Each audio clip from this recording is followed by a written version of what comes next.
Welcome back to Unplugged. We're in the midst of our LA All the Smoke run. Jack, we got a chance to sit down with Vernon Maxwell at All-Star, and that shit is going crazy right now. Man, tell the truth. Y'all got a nigga out here for working, and y'all just wanted to make me work more while we sitting here. Oh, that's what it is? Yeah. You don't want to even comment on the Mad Max? Yeah, so I'm going to do that, but I just want to say that first. Okay. Y'all knew I was in here. Let's get this nigga on right now to shoot Unplugged while he here, so we ain't got to text him 30 times Sunday. Yeah. Right. Feel me, Dylan? You do be tech, my bad. Another stat, though, is he broke Kendrick Perkins' motherfuckers on that episode, which I never thought could happen. Is there any truth to Hakeem slapping the shit out of you at halftime one time? Lot what happened? Of truth and shit. He said there's a lot of truth to it. Motherfucker, a lot of truth in that shit. That motherfucker like he scrape his hands on the ground and shit.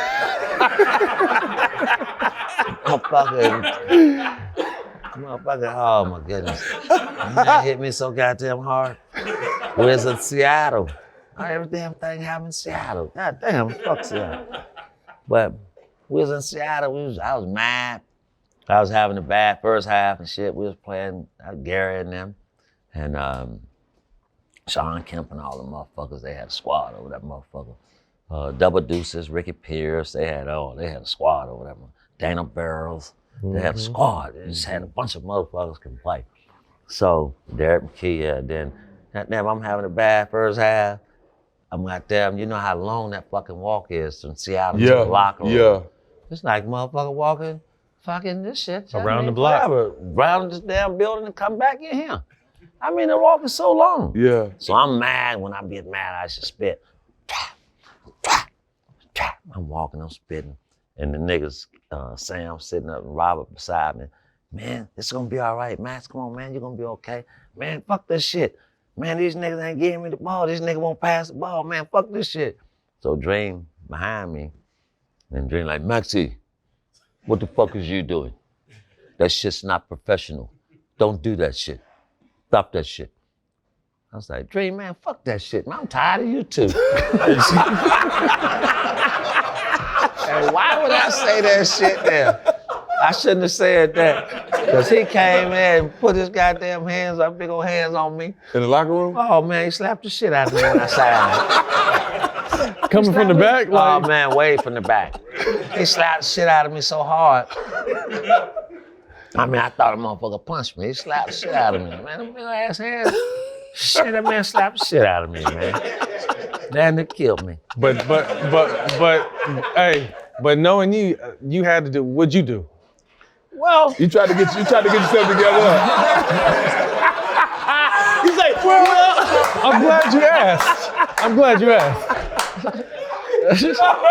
Well, I got, you know, I went crazy in that motherfucker.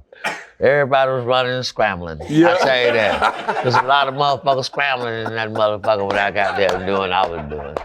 But I went crazy in that song. There's only one thing after a big nigga like that slapped you. You got to. I'm going to get that too. Why you better know it?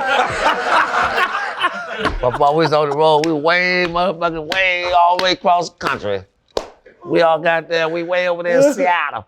That big nigga Well, hit we you, was in man. goddamn Houston, boy. I know boy, there's some shit. Man, Max is a star, bro. Yes. He's a star. I knew it was going to be a funny episode. I have watched the episode probably 2 or 3 times. I haven't watched no other episode we've done 2 or 3 times. I promise you I haven't. I probably watched Kobe once, twice, but this episode is my most watched episode. Newest member to the All the Smoke family. Yes, Mad sir. Max. Welcome. Burn out. Oh, my God. We'll have him back soon. Yes, sir. Hot out of Phoenix. That's all. Budenholzer recently had Devin Booker come to his office and told Book he needs to tone it down. Budenholzer. Booty hoser. He wants his voice to be more prominent. Budenholzer wants that, which is crazy. I've never heard a coach tell a star player that he needs to tone it down, and I heard Deep Book talk after that and saying that a lack of communication feels like it is one of the reasons why this team has struggled, and he's tired of hearing, let's get him next game. At some point, you got to draw a motherfucking line, and we got to win now. Stak, you had Budenholzer in San Antonio. Very impressive regular season record throughout his career, but hasn't been able to get it done in the playoffs. I'm not sure if his style translates anymore, but also at the same time, Devin Booker's had 7 head coaches in his 10 years at Phoenix. A laundry list. Is this ownership? Is it Budenholzer? Has the game passed him? What do you see out of Phoenix? It's a shit show over there, first and foremost. I mean, you said it just looked like he hasn't been able to build a real relationship with nobody. You know, him and Bud don't have that type of relationship. They haven't had that time to have the respect. You know, Tim Duncan and Greg Popovich was together for a while. So when Pop cut Tim off or, you know, made Tim be the reason why he can get on other guys, you know, Tim embraced it because they had a relationship. You know what I'm saying? The respect was mutual. I don't think the respect is mutual because they haven't been around each other long enough. Then again, bro, Bud was an offensive coach when I was there. He wasn't the coach for communicating. That was Mike Brown. Mike Brown communicated with guys, and Bud was strictly for offense. He didn't come in the locker room to talk, get guys ready to play, or he wasn't the guy to come in and get your shot. You know what I'm saying? He wasn't that guy.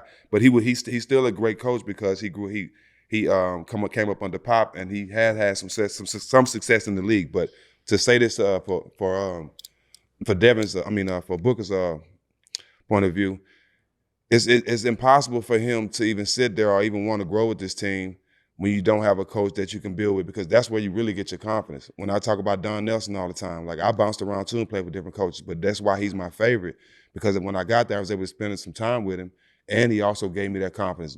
Having a coach like that with just coming in and you ain't been building no rapport with him, it's not gonna work. You know what I'm saying? And you know what, Matt? That's the reason why it's other turmoil going on in that organization. You know what I'm saying? Because it's not good on that bench.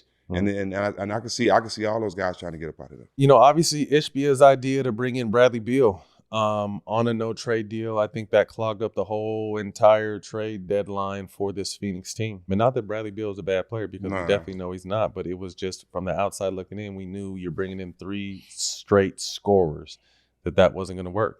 And they wanted to move him at the deadline and possibly get Jimmy Butler. That didn't work. And then you throw KD's name in there, and now you got KD a little puzzled because he never knew, you know, why am I being thrown in this shit when I didn't ask or no one talked to me about it. KD's got 1 year left. I'm not sure how much time Booker has left, but do you see either of these guys getting out of Phoenix at the end of the year? I hope so. I would like to see them, put it like that, because I want to see these guys win. You know, Booker's a great player and KD's a great player. I don't think it's gonna happen there. You know, once that start happening with the rift start happening on the sideline with the coach, then the next thing you know, there's gonna be players talking about the coach. The next thing you know, the players gonna be going up to the office talking about it. So it's too much friction. Everybody got to be on the same page to win, and they not know what. Blow it up. I mean, what are we, 2, 3, maybe 4 years removed from James Jones making a bunch of great moves and getting Phoenix on the map, and all of a sudden now it's one bad move can fuck it all up, though. Fuck it all up. I mean, chemistry matters. Is this an issue with new owners coming into the game and kind of being fans and not really looking at the business of basketball? We see it with Ishbia. We've seen it with the new ownership with Dallas. It's interesting because, again, that at the top is where everything starts. And if they're not basketball savvy and understanding the game and they're fans of the game, sometimes that shit just doesn't work. But if I'd love to see Booker get out, but if KD leaves, Jack, what is he, 36? How old is KD? 36. 36 years old. He'll be up for an extension after next season. He's probably going to get a lot of money for that extension, maybe a 3-year extension. Where do you see any suitable landing spots for KD? Yeah, I would love to see KD in Dallas with Kyrie. Oh. And AD, if they can make that happen, if they possibly can make that happen. I also would like to see Booker somewhere. Where's Booker from? Booker's from the Midwest, right? Oh, He's from Michigan. Detroit. Hey, I would love to see him go back. Ooh, go to Detroit. I would love to see him go back home. Yeah, Cade and D-Book. With the way they going, they start building. You know what I'm saying? I think that'll be a great piece to keep that organization going in the right direction. Wow. He's home. That'll be great for Booker. That'd be crazy. I didn't think about that. I got the D hat on today too. Cade and D-Book. Not even knowing. Shout out to Detroit. We shall see. Yeah, I mean, you know, since we're talking about that, let's give the Detroit Pistons some love, man. 31 wins in the last 2 seasons prior to this year. I think they're currently sitting at, 32, 33 wins, if I'm not mistaken. 6th in the West, 8 straight wins.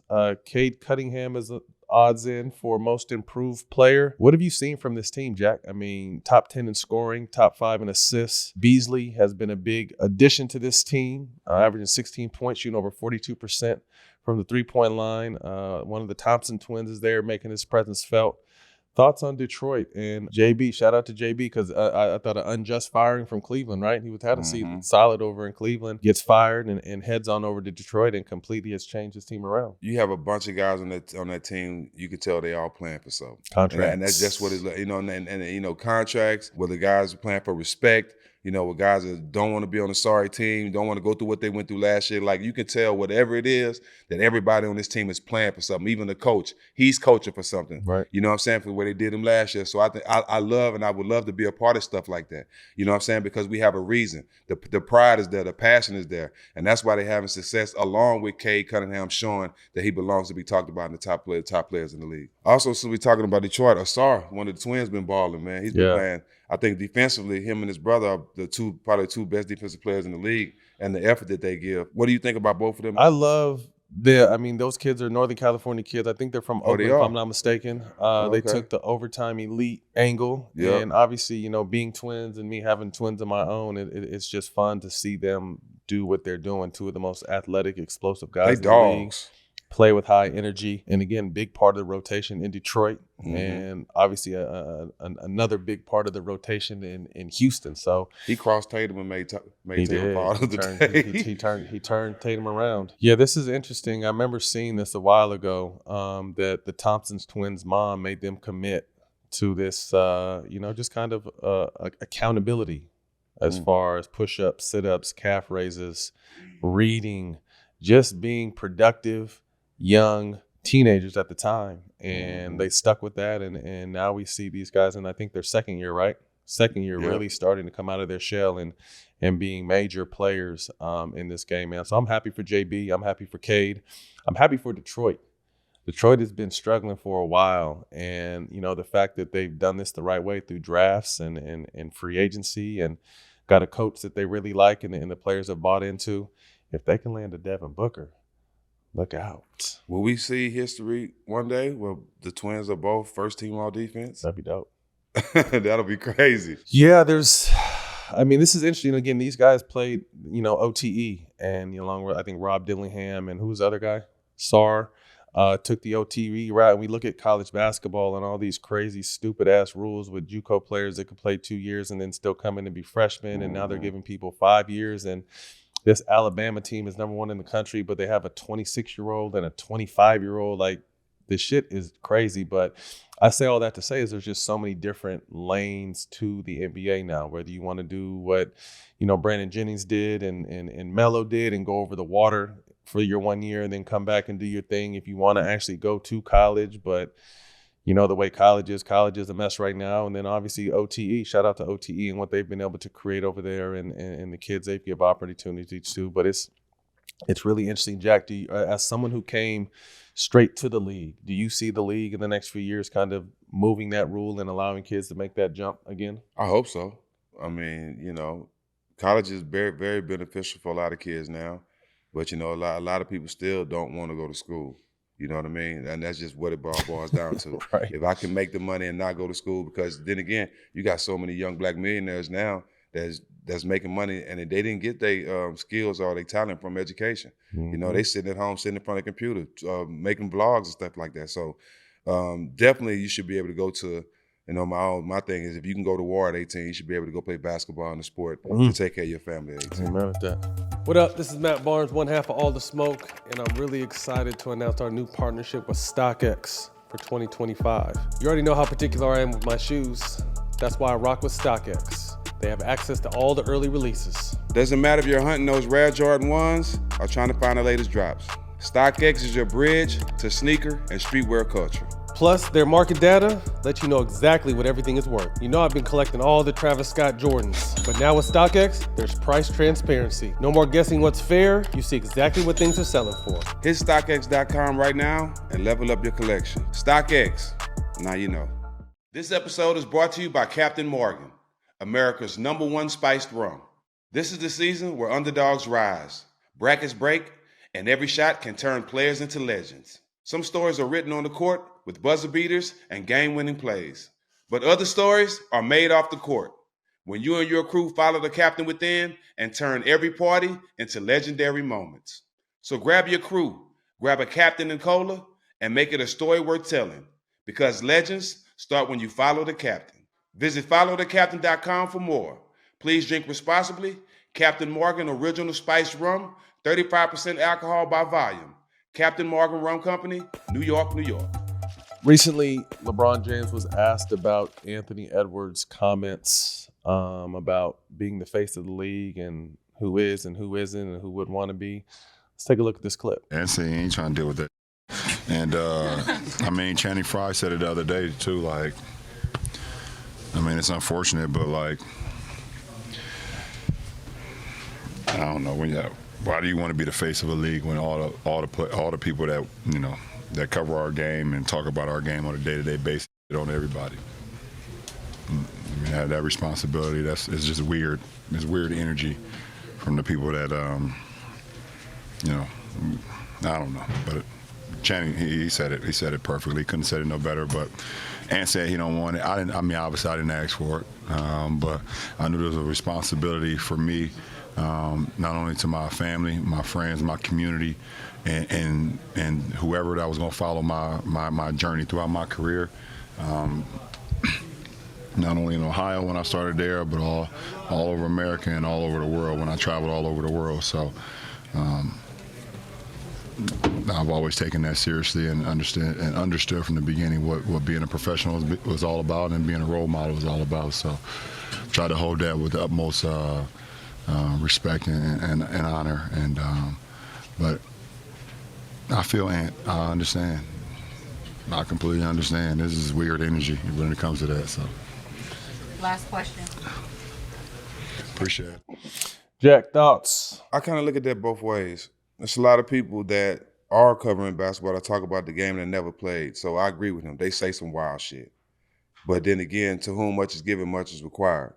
You know what I mean? I know a lot of people that would die to be called the face of the NBA and be able to deal with the slander, whether it's good or bad, and just let it, you know, dust it off their shoulder and keep it going. So I look at it both ways. Yeah, you got a lot of people talk about a lot of stuff that never been in the NBA locker room that couldn't make a church league team. I get it, but and they say some crazy things. But at the same time, like I said, to whom much is given, much is required. I would rather deal with that, you know what I mean, and be the face of the league than not have that opportunity to be the face I of the think league. it's just such a huge badge of honor to be the face of anything, Right. Particularly the face of the NBA. And I think we live in a day and age now where the negativity is always going to be louder than the love. Yep. And I think that's the aspect that social media and clickbait media come with. Mm-hmm. It's just a lot of jealousy and a lot of hate. You take Jason Tatum's resume. Why is he not the face? I saw Colin Cowherd just say he's, paraphrasing, he's just kind of boring. But look at his accolades. Look what he does on the court. Look what he's accomplished. Mm-hmm. You know, Ant not wanting it, but, you know, you never know if he's serious or joking around. But it's just a different time now. It's a different time. I think guys like LeBron and KD who came in a different era are kind of hurt from a standpoint of the way the game's being talked about. But they also have to realize, Jack, I'll say that sometimes when you're in a fucked up relationship, you don't know it's fucked up until you're out of it. Right. The product of the NBA is just not very good right now. Mm-hmm. Playoffs heats up, but the regular season for the last few years hasn't been good. And I'm sure it's hard for guys like LeBron and KD and Steph, who are at the end of incredible runs. 3 of the greatest players we'll ever see, possibly all 3 top 10 guys the game's ever seen.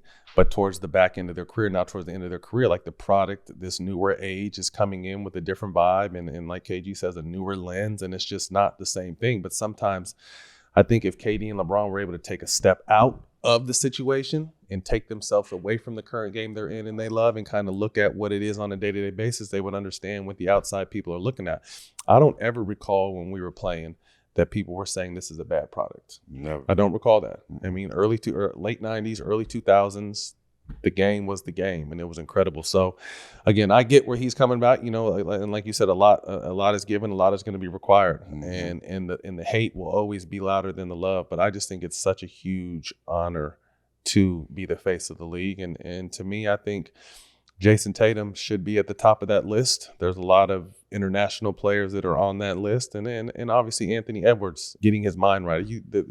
As great as he is, you see young shit coming out of him every once in a while, like when he was disappointed or mad about being double teamed. I mean, that's an honor, bro. You know what I mean? Like, how do you get better from being double teamed? So I think Ant is at the top of that list for American players. I think Ja would be listed as one of those guys if he wasn't in so much off the court dumb shit. We have a lot of American talent, but these guys have to embrace this, because you would never hear someone like a Mike or a Kobe or whoever was next in line, even a LeBron, because he wasn't talking about it when he was handed the crown of being the face of the league. It's just a different energy now, and hopefully these young guys start to embrace it and say fuck everything else because it doesn't really matter. Right. Transitioning into some postseason awards. Let's do some picks. Want to put some push-ups on the line. Let's see, Jack. Let's see what is going on. Let's see, and I'll give you first pick for everything. Regular season MVP. Who do you got? Come on, man. Fly guy, Shy. SGA Yeah. is the heavy favorite at -500. With Nikola Jokic next at 350, and then after that, it's a landslide. So it looks like it's going to be a two-man race. SGA is incredible. Nothing you can say. He's got his team at the top of the Western Conference. About to average 30 for a third year straight. But then on the flip side, what Jokic has been able to do, team a little lower. What is his team? Third or fourth? Third in the Western Conference, but his numbers have been better than his previous MVP nods. So I think this is a two-man race. You going to go with SGA? Fly guy. I'm going to go with SGA too. So no loser there. Most improved. Solid list here. At the top is Cade Cunningham, -240. Next up, my UCLA brother, Norman Powell, out here with the LA Clippers at +220. And then there's a huge fall off. So again, this is a two-man race again. Jack, who you got? You know I don't eat pork, but I do like Cade Cunningham. I like Cade a lot too, and he's probably going to get it. But just to throw in a dark horse that we can't agree with everything the same, I'm going to go with Norman Powell. I'm going to go with my Bruin brother. Next up, Defensive Player of the Year with Wemby being knocked out and moved someone else, other players up to the top. Evan Mobley, who's on Cleveland, who has what? They have a top 5 defense? Top 5, top 6 defense. He's a +115. Then Jaren Jackson at 145. And then there's a steep fall off after that. I don't see Rudy Gobert. Yeah, +10,000. Probably pass on him this year. Jack, who you got? Just the way Cleveland's been playing and, how solid they've been all year. You got it. Defense helps definitely wins games, and you got to give it to the guy in the middle over there who's been holding it down. I'm going to go with Evan Mobley. I'm not mad at that. I'm going to go with the dark horse here, and I feel like a guy that, if I'm not mistaken, has never made an all-NBA defensive team, but plays on the number 1 team in the Western Conference, someone who can guard 1 through 4, a body full of muscle. Lou Dort. Yeah, I coached him in the Iverson game. Lou Dort, solid. He's really come a long way with this game, his efficiency shooting, but just his lockdown and his tenacious defense. If he's not Defensive Player of the Year, which he probably won't be, I hope that he is a first-team All-NBA defender. 6th Man of the Year, Jack. I'm going to go first this time at -160. I'm going to go with my little leprechaun homie out there in Boston, Peyton Pritchard, as the next NBA 6th Man of the Year. Also, other guys, Malik Beasley's on that, DeAndre Hunter, Naz Reid, Amin Thompson, Russell Westbrook. Those are the top 6 betting favorites. Who you going with? Man, they've just been trying to give Peyton Pritchard something for the last 3-4 years, man. What you mean? What they've been trying to give him? I'm just saying, they just, everything he's he averaging do, 15, 16 everything a they game. do, they blow Team it up. won a championship last He year. hit 2 shots from half court. Now he the half court king. Like, this shit is crazy. I'm going with Amin Thompson, bro. I'm just going with him. You bro. going one of the twins, Yeah, huh? I'm going with the twins. You're definitely Nigga, going to 2 lose shots that from one, half so. court. Now he the half court king. This Peyton shit's Pritchard, crazy. don't listen to that hate over here. I got Can't you, tell bro. no lies. Let's go. Where are we? Last but not least, Coach of the Year, Coach Kenny Atkinson, man. Shout out to what he's been able to do over there in Cleveland. Yep. After leaving the Warriors bench. I think he turned down a couple jobs leading up to this because he knew they were bullshit-ass teams, and he probably would have been fired quickly. Made the right move, but he's the betting favorite at -500. JB Bickerstaff, +425. And then after that, it's a landslide. So I think it's a 2-man race here. Jack, who you got? I'm going Ime, man. I like what he's doing in Houston, man. I just, I'm from a Texas boy, but Ime, has been through a lot, and to bounce back to what he's doing with these young guys, got these guys playing the way they're supposed to. I like it. I think he's one of the best coaches in the NBA. Agreed. I think the way he thinks, and I think just the way he approached the game when he played has given him a huge upper hand on this coaching run, and what he's been able to do with a very young team in Houston and keep all those guys together. I feel like they're a piece away from really being a threat in the West, but I'm not mad at this. I'm going to go with JB Bickerstaff, man. Being fired for Cleveland for pretty much no reason, and then be able to go over to Detroit and completely flip this organization around. They won 31 games prior to this year in 2 years combined, and they're at 32, 33 wins this year with 25 games to go. And again, Detroit deserves this, so I'm excited for it. The city of Detroit. So I'm going to go with JB Bickerstaff. You ever had one of those moments when you want to elevate your night? Maybe it's a dinner with friends or a celebration that calls for something extra. That's where Grand Marnier comes in. You probably heard of it, but have you tried the signature drink? The Grand Margarita. It's the twist of a classic margarita. It has the smooth richness of Grand Marnier's cognac. And combined with orange liqueur, a bit of citrus, and just the right amount of sweetness, with a taste like that, it's perfect for any occasion.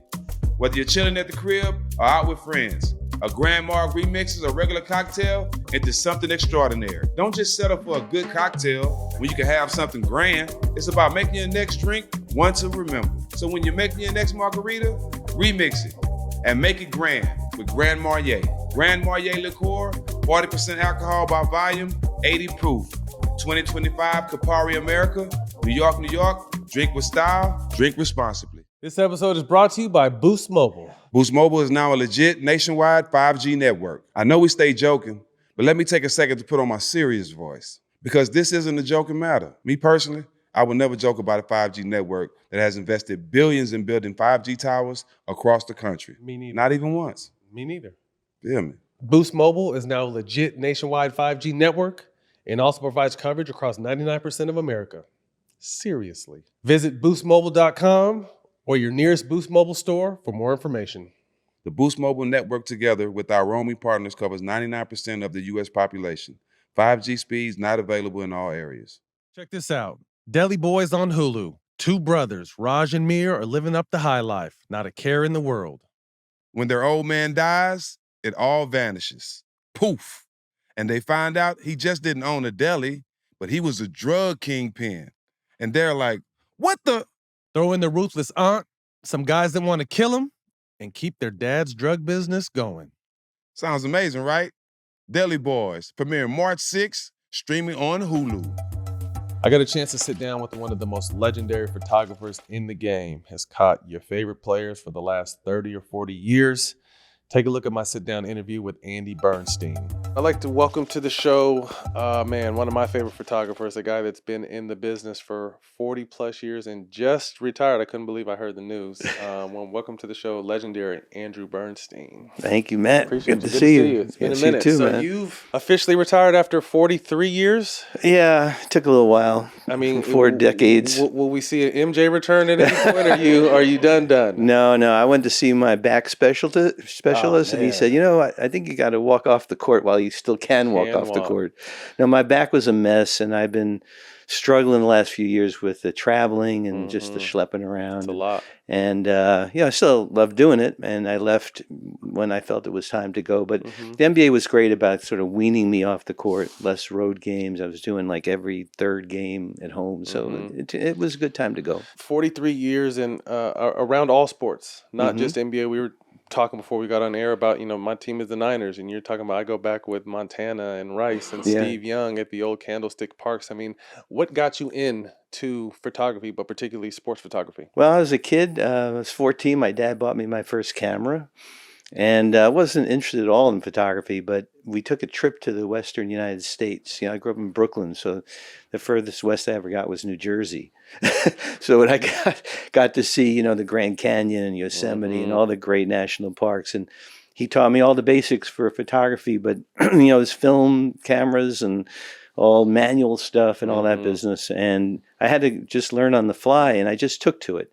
It was kind of like maybe the first time you went out on the court when you were a kid and you just fell in love with the game and bouncing the ball, and that's how I felt. And I took it seriously in high school, and I went to college for it at UMass in the shadow of Dr. J. I came in after him, and then transferred out here in my junior year to a place called Art Center, and became an assistant for Sports Illustrated. And that's really where I got my on-the-job training, going to NBA games and learning how to light arenas like Pauley Pavilion and near and dear to your heart, and the Forum, and of course the old sports arena for hockey and basketball primarily. And I was just in the right place at the right time. I was there at the beginning of Showtime, and the NBA was starting to ramp up their need for photography, and I'm a Brooklyn guy. I have a little bit of moxie in me and was able to kind of push the door open a little bit and kind of create some opportunity for myself. Mm-hmm. I mean, looking back now, again, you literally just retired in May, but can you give me possibly your top 3 to 5 moments you feel like you've personally covered? Ooh, that's a good one.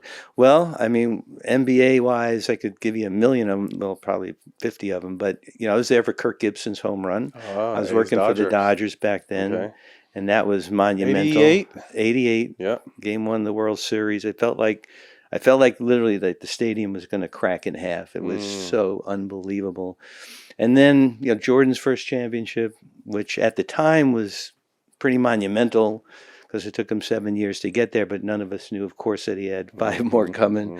All the time I spent with Showtime, with Riley and Magic and all those guys, it was just amazing.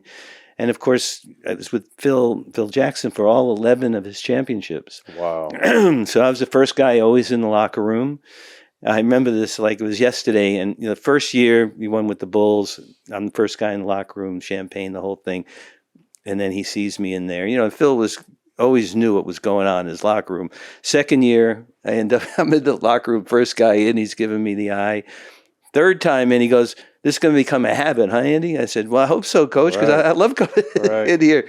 So, that was great. And then, of course, spending 20 years with the Mamba was, as an experience, was amazing. And I can't leave out the Dream Team because the Dream Team, if I could have retired after the Dream Team 92. experience, would have been a good career, but it was just at the start. But obviously, it's not just obviously photography. You're around these guys. Obviously, you and Kobe were business partners, and you were his personal guy. But you're around Michael, and you're around Joe Montana, and all these guys, and Phil, and Kobe, and Shaq. I mean,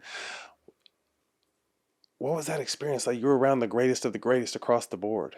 Well, you guys are just guys. You happen to play a sport that I love, and you're tremendous athletes, all of you guys. But when it comes down to it, we all share common stuff. We're all just trying to make it in our profession. I was glad to be there to help document Showtime and help document the Shaq and Kobe era and Jordan era.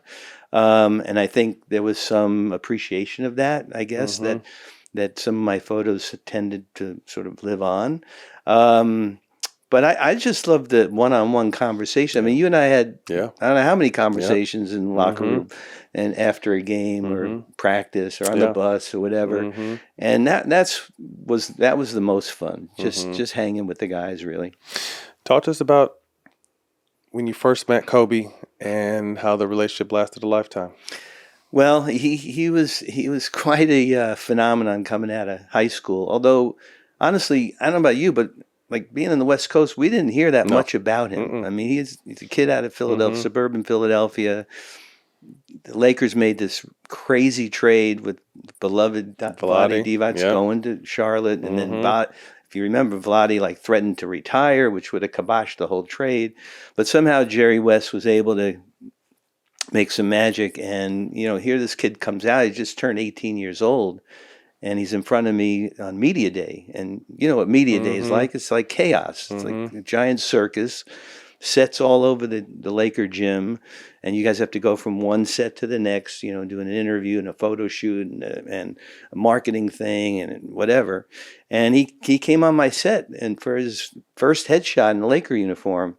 And like any new player, probably did this with you, that if I don't know you, I walk in, and before I take the picture, I go and introduce myself. It's a respectful thing. I say, "Hey, Kobe, I'm Andy Bernstein. I'm your team photographer." And he literally is shaking my hand, looking me in the eye with those eyes. He goes, "Well, I know who you are, man." Wow. And I'm cool. thinking it's kind of a smart ass thing to say. You think so? I mean, who says that to somebody? And I said to him, I said, "I don't know how that's possible because we never met." And he goes, and he literally didn't, in a beat, he said, "Well, I had all your posters in my room growing up." And in that instant, Matt, it was like, it changed. But who reads photo credits on a poster, for God's sake? Him. And I came to learn over the years, especially when we did our book together, that he just didn't want a nice poster of MJ or Dr. J or Isaiah or Magic, all the guys that he wanted to be like. he studied it like, almost like a surgeon was dissecting something. And in those beautiful photos, he was breaking down everything, muscle tone, what the guy's looking at, where his hips are in relation to his hands, all that stuff. And I don't know, from that moment on, I just knew there was something about this kid that, I was 20 years older than him at the time. He was 18, I was 38. And they kind of reminded me a little bit of me at 18, kind of a smart ass at a bit, but also wanting to prove himself. He was literally a boy among men, and he looked like he was 14. I mean, he really did. And, skinny as anything. And that relationship just built over time. Same question I just asked before. Do you have 5 favorites of Kobe? Oh, man. Ooh, great question. You got all of them, but... Well, there was some stuff during USA Basketball. I wasn't there when he won the gold either time, but just seeing him around the guys was great. The famous kind of moment of Shaq carrying him on his back in Indiana. I think it was game 2 or something. Yeah, when he got a couple of game winners I was there for. 2010 was amazing in the locker room where the guys are just showering him with champagne and he's got his arms out, and some great moments with his family. We just passed the anniversary, and I was just looking back on some photos of he and Gigi together, and it breaks all our heart, but I was just so glad to be there to document that for Vanessa now. Yeah. So, he was one of a kind, really. The Achilles game versus the Warriors. You were in that building. Yeah. What was the energy like when that happened? I had never been in a place that size that you could hear a pin drop because everybody knew something happened. It was such an innocuous thing. As you remember, he made a move and boom, went down like a ton of bricks. Yep. I was on the other end. So I actually had a good angle on it and had him actually go right because he was sitting towards you, right? Yeah. Yeah. But he was like on the other side of the court, yeah. And just like the sea parted, and I was able to get a picture of him going right to his Achilles in the moment. And then Gary came out, as you remember, and they go to the bench, and of course, legendary Mamba fashion, he goes out and shoots the free throws. Only him. But I honestly, Matt, I'd never really talked about this, but I was so broken up when that happened because here he's in the 16th season. Yeah. It's got to be the end. I mean, nobody in the 16th season comes back from something like that. And he had already accomplished so much already. Yep. And I didn't have the heart to go in the locker room after the game. And he held that sort of impromptu press conference where he was tearing up. And I don't regret that I wasn't there for that, but I was there in the hall when he came out with the crutches and the girls were waiting for him and Vanessa, and it was a poignant moment. But he came out of that. Remember Gary Vitti had that door, sort of side door, one, and he came out with a smile on his face because his girls were out there, and he was positive from that moment on. He had his moment of concern and worry, and I'm sure he was scared that was the end. But and then I was there for his rehab. I was actually there when when Dr. Elatrash took the stitches out and was telling, look, you got to take it easy. You got to have this boot. Right. You got to behave yourself. Definitely got to tell him that. Yeah. Right. Some say that night kind of gave birth to the Mamba mentality. I mean, it was always the Mamba, but like you said, to think, you thinking it was to be over. I think a lot of people probably had similar sentiments to you. Like, this guy's accomplished everything. He's won all these championships. There's no way he's coming back. And I think he's the one person we both know that once he turns this on to something, like, just get out of the way. Yeah, exactly. Yeah, I think the Mamba mentality was definitely there before that. But for him to come back and be really stronger than he was when he went down, I wouldn't say he was as strong as he was, at the height of his career. Yeah. But for him to not let an injury define when he was going to leave the game and to come back as strong as he did, drop 60 in his last game, Mamba out. I mean, it's crazy. Who could write that? I mean, only him. We're in Hollywood. Nobody could have written that. It was amazing. Outside of sports, some of your favorite, outside of basketball, some of your favorite sporting moments you've been able to kind of be a part of. Oh yeah, as I mentioned the Kirk Gibson game, worked for the Dodgers during that World Series. I think I shot 3 or 4 Super Bowls. That was super fun. I was around some really good college basketball. I used to cover the USC women's team when Cheryl Miller Back when was Cheryl's there, playing, okay. and when Lisa Leslie was there. Loved covering that. And back in the early days of my career, I covered really anything everything I could get a credential for. Mhm. You know, if it was women's field hockey or water polo, I didn't care Mhm. because I needed to be building my portfolio. Mhm. You know, many of the international events that the NBA has done. I was at the first McDonald's championship.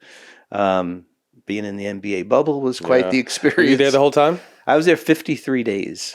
Yeah, 53 days. I was there for the end, so when the very end of the regular season, playoffs, and then into the finals. Mhm. Interesting time. Yeah. Let's go through some of the photos that you've taken that we kind of pulled to the. Oh, these are early ones of me. Ooh, Those Clipper teams. now we're talking. You were around those Clipper teams a lot. I was, Those yeah. Lob City teams were very talented. We just Yeah. couldn't get over. I mean, I think we couldn't get out of our own way. Yeah. But that was a fun team and a fun time in LA. That was kind of a time where Kobe was down a little bit. Yep. And those Lob City teams were exciting. This is, I think, the last time we played against each other. Yeah. I was Memphis. He was there. He had just gave the Twins his jerseys. I don't know if you were in there for that. Yes. We got a picture of I the think, Twins. well, I think that's my picture. Yeah, that is your picture. Yeah. But I'm Yeah. saying I'm not sure if you got the picture with him Oh, and the I'm not Twins sure because I he did gave or them not. and they were only like 7, 8 years old maybe. But Yeah. that was that. We saw you everywhere. And Yeah. I know you just weren't at our games. I Right. mean, how many days a week would you be at Staples on a good week? Well, I became the director of photography for AEG, which at that time was just Staples Center when it opened. Actually, before it opened in 1998, but 99 when the building opened. Then, of course, got the theater. Mhm. So my company still, to this day, in the 25th year of being the house photographers for the Nice. complex. So I was there a lot. My office was in the building. I mean, if you know where the Laker banners are, in the upper concourse, there's a bunch of offices back there. That's where my office was. And so I was there for every Laker home game, every Clipper home game, and I've been the LA Kings team photographer for 4 decades. So you saw the great one. Yeah, so I was living there, which wasn't great.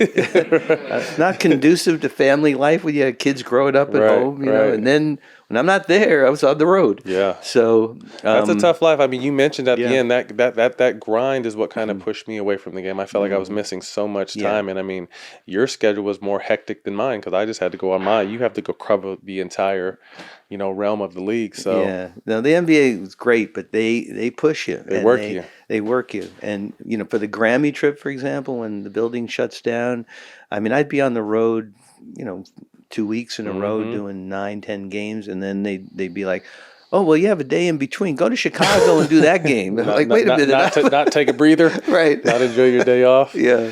Oh man, that's my rookie year. That's 2002 or 3. Wow, Old school Clippers, and that then is definitely old school Clippers. that's me and Baron. Baron just got here. That's the We Believe run right there. Oh, that was such, I left that out because, and I should remember, that was one of the greatest runs that I was Really? ever part of. Really? Oh, to see you guys kick Dallas's ass at Yeah. home on that. I was there Yeah. for that game. Yeah, that game When was Barrett rocking, had wasn't that it? dunk over Yeah. Karolinko. Yeah. That's my picture. And Oof. the excitement in that building in Electric. Oracle. I mean, they talk about the Warriors, the Steph Curry Warriors, which we No. got to take our hat off Yeah. to. But what you guys The energy did, was different. man, little engine Different that energy. could. Different energy. Some more iconic photos. Wow, MJ and his dad. Yeah. Kobe and Yeah, MJ. yeah, there was some moments. When you kind of look back, I mean, like for me, this would be like looking back at like old game footage or something. Like, how do Yeah. you? I mean, obviously it's fresh, but like, what are you gonna miss about? I mean, you had one of the greatest jobs anyone can ever ask for who was a sports fan. What are you gonna miss the most? Yeah, I really miss being around the guys. I miss the routine of getting there, getting the arena at a certain time. I had a very strict routine. Had a great crew that I worked with that, would set up everything for me. Seeing all the fellas come in and kibitzing in the training room with Gary Vitti, and then Gary, all the fans that I knew, both teams courtside, and of course the referees and all that stuff. And then getting to game time and then locking in and being there to record truly the greatest athletes on the face of the earth. I mean, I know that's a cliche, and David Stern loved talking about that, but it's really true. I mean, as a photographer, professional basketball athletes are a gift. Absolutely. And we were thankful to have someone like you capturing those moments. Thank Before you get out of here, tell us a little bit about your podcast, Legends of Sports. Thank you. Well, listen, man, I'm just trying to grow up to be like you, man. Well, you know, my partners, I have two really close friends who are partners, both in the sports business in different areas. And you know, we were seeing about 10 years ago or so that a lot of guys were struggling post-retirement.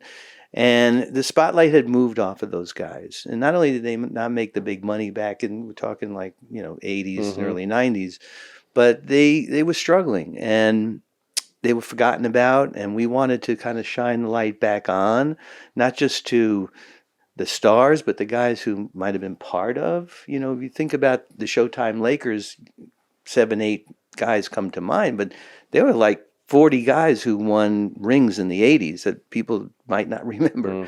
So we saw sort of a little bit of a void in the sports content landscape. And I didn't realize that I really loved doing what you do, sitting there talking about stuff. I mean, learning about people, where they started.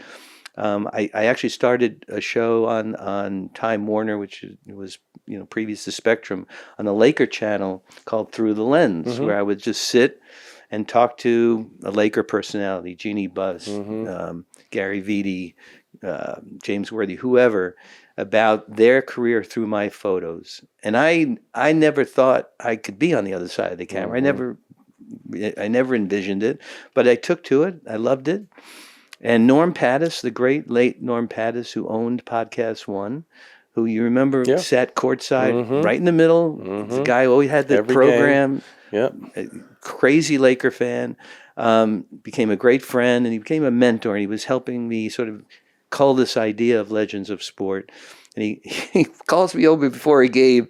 He goes, "Andy, I saw the show you did on the Laker Network, and I love it. It's great. It's great. You're talking to people." And I said, "Thank you, Norm." He goes, "I got to get that on my podcast network." And this is like 10 years ago, and I'm still working as a photographer. And I said, I literally looked at him. I said, "Norm, thank you for that, but I don't know what a podcast is." You know, I'd heard the term. He goes, "Oh, it's like radio, but it's just longer interviews." And I said, "Well, Norm, with all due respect, I appreciate you wanting me to, take this to your podcast network, but it's a visual show. Like, we're showing pictures. Can you curse on this show?" You can, right? Yeah. So he says. So he says to me, "Andy, nobody gives a shit about the pictures. They want to hear the stories." Says they want to see the pictures. They'll go to your website. They'll go to your Instagram. Right. So I said, "Norm, let's do it." And the next day, literally went down to his office in Beverly Hills. We hammered out something, and here I am doing a podcast. And we're in, deep into season 7. Congratulations. I don't know, 260 or so interviews, and I love it. Yeah. I love it too. I love it. Yeah. I love it for you. Before we get you out of here, I'm going to put you on the spot one last time. Your favorite event that you've covered? Favorite event? You can only pick one. Oh, Across all the sports, all the greatness you saw, I'm going to put you on the spot. Oh, that's a tough one. Actually, give me 2. Well, I'd have to say when the Dream Team won the gold medal in Barcelona in 92, that was really amazing, because I had been with them all 7 weeks, documenting every step of the way, lived with those guys, and we all knew they were going to win. But the moment was, when the flag goes up and they got the medals on, it was like insane. So that was so great to capture that. And then, MJ's first championship was unbelievable. But I got to really point to 2010 for Kobe's 5th ring, which he always said that was a redeemed season, because they lost to Boston the year. Yeah. And he, and it was devastating when they lost in 2008. And he said at the time, he said, "I'm not retiring until I beat the Celtics in the finals." And so they got there, and that was such a monumental series, the Game 7 at home. He didn't have a great game, as Ron you know. Hit that shot, right? Yeah, but in his greatness, he was able to defer, and Meta hits that shot like out of nowhere. Yeah. So it was such a great moment to be there. And my wife was there, my late mother-in-law was there, and to have family there and be part of that was really amazing. Well, Andy, man, it's always been a pleasure. working with you, speaking with you. You've always just been one of the real good guys around the game, man. And we appreciate your 43 years of greatness. Thank you, man. Great And to see you. enjoy retirement life. Thank This you, is new man. for you. And thank you for all the moments that you gave me on the court, by the way. I appreciate that. Yeah. All right. Hope you enjoyed this episode of Unplugged. You can catch this on All the Smoke Productions YouTube and the DraftKings Network. See y'all next week. Peace.